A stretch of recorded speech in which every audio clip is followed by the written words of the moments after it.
I first got exposed to the military as a teenager, 14, 15, from the U.S. Naval Sea Cadet Corps. And it was from there I kind of found my niche, and I really had a passion for the military. And I always liked being in charge, the guy in charge giving out the order. My grades in school improved. I got direction in life. So I got to the point at the end of high school where I knew I wanted to become a military officer, but my grades were not there. And I wasn't there to get into a good school, to get that 4-year degree, to get a commission. So Valley Forge Military Academy and College was my answer.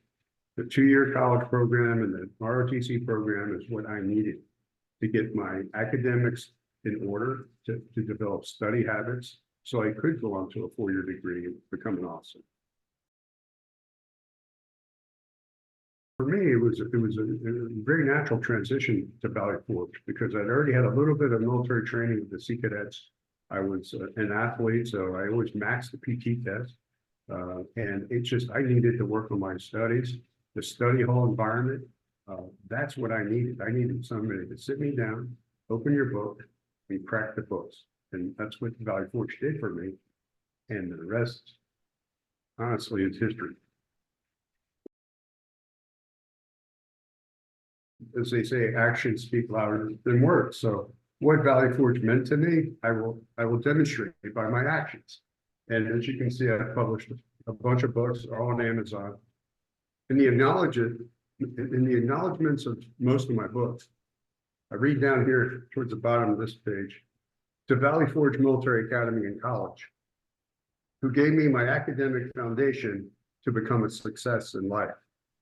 So the moral of the story is your actions speak louder than words. This is action. What was great for me at Valley Forge, those gold stars. They had those gold stars representing your academic level.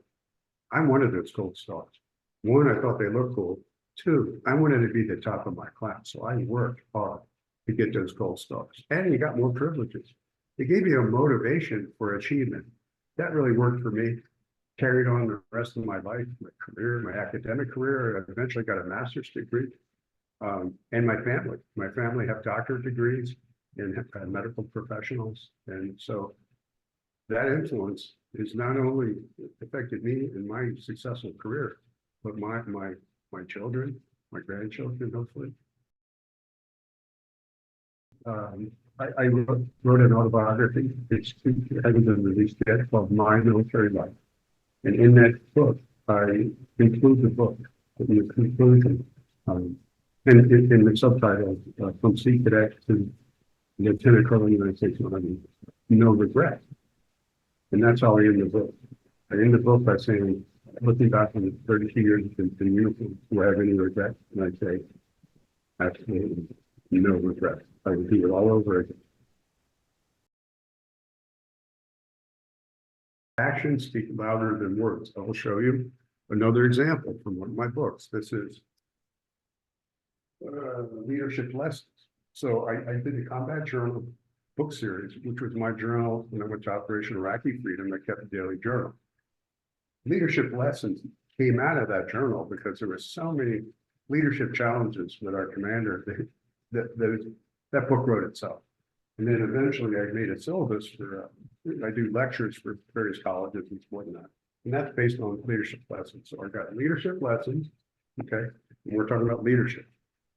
And I always start in my book with a legacy quote. They're original quotes for me. Lead, follow, or get the heck out of my way. That's why I conclude this book. Thomas Paine said that. George Patton said that. Chesty Puller, USMC, said that. And who else? Valley Forge Military Academy and College graduate. Major John J. McBrearty, Operation Iraqi Freedom, 2003 to 5. Actions speaking louder than words. Picking a school is a big decision, but I honestly, I would look at the alumni, some success that we have in our ranks. I mean, H.R. McMaster, he was a classmate of mine. He and I correspond occasionally. Now he's higher up on the totem pole in the literary world, but you know, it's good company to keep. It was a great decision for me. And I'd say, put your toe in the water. You try a semester, see if you like it. Do another semester. You like it, come back the next year. It's kind of what I did. My parents, they front loaded the first year of tuition. And they said, anything beyond this, you're going to Temple, where dad's a professor, and you can go free. Well, I really wanted to stay at Valley Forge. I forged so many great relationships. My grades were good. I graduated second in my class. So that Magna Cum Laude and Phi Beta Kappa follows me the rest of my life. It's on my resume till this day.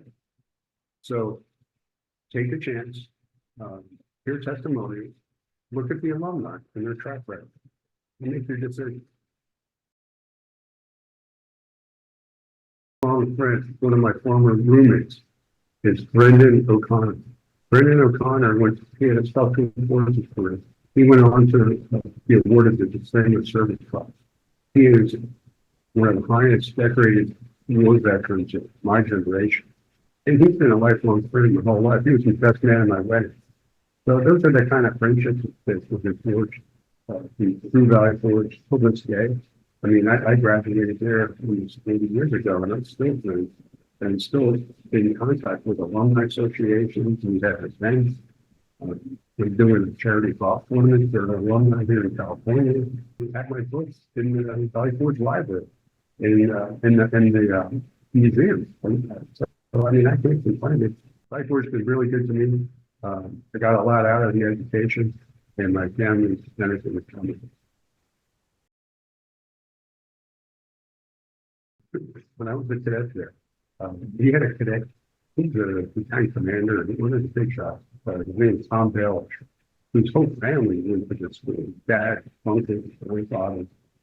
He went on to become a very successful colonel in the aviation community of the Army. Tom and I stayed in touch over the years, but the reason why I bring up Tom is he was the editor of the newspaper, and I was writing a little short stories about a cadet, his experience because he was in the military school. And he kept hitting me up.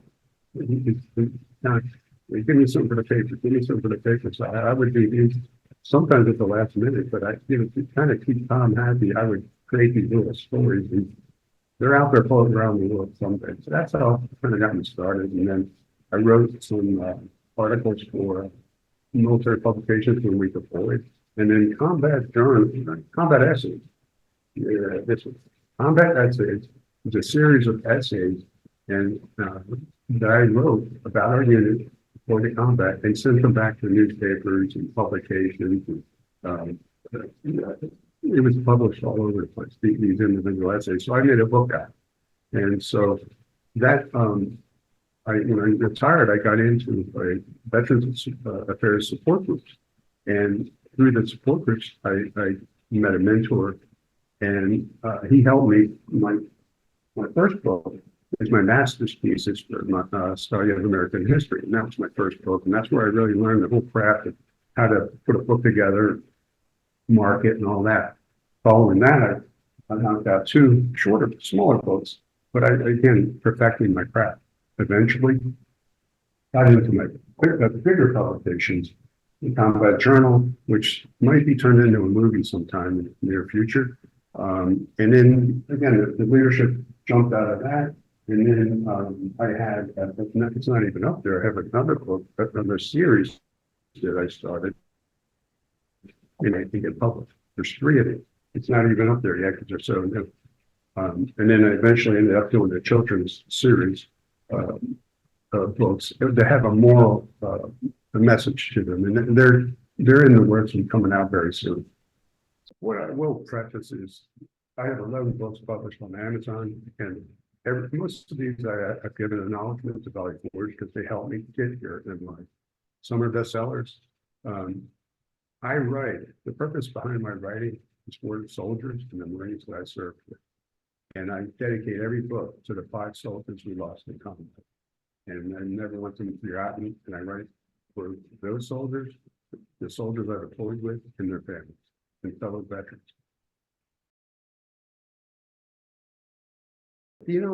Kind of like some fatherly advice that I always like to try to impart on the youth when I give lectures to high schools and universities and colleges, usually on topics of leadership.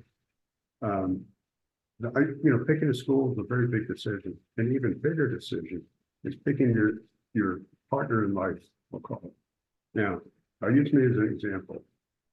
My wife and I have been married over 40 years, and we dated 2 years, engaged for 1 year, and met her at Temple University.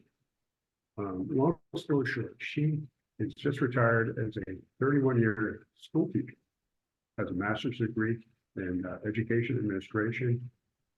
Our academic home environment to help influence our daughter to go to medical school. She's an internal medicine doctor in high standards. Her husband is as well.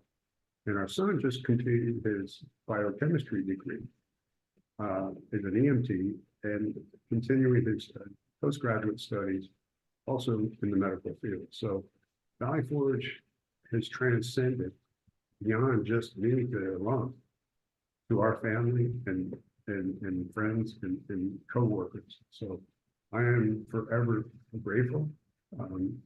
I also can be seen in the film Taps. It was filmed at Valley Forge. Somehow I got in that movie. I don't know how, but if you look at Tom Cruise and Timothy Hutton and Sean Penn, where they do the trick drill scene, I'm the guy leading the crew in the drill. So I got lucky on that.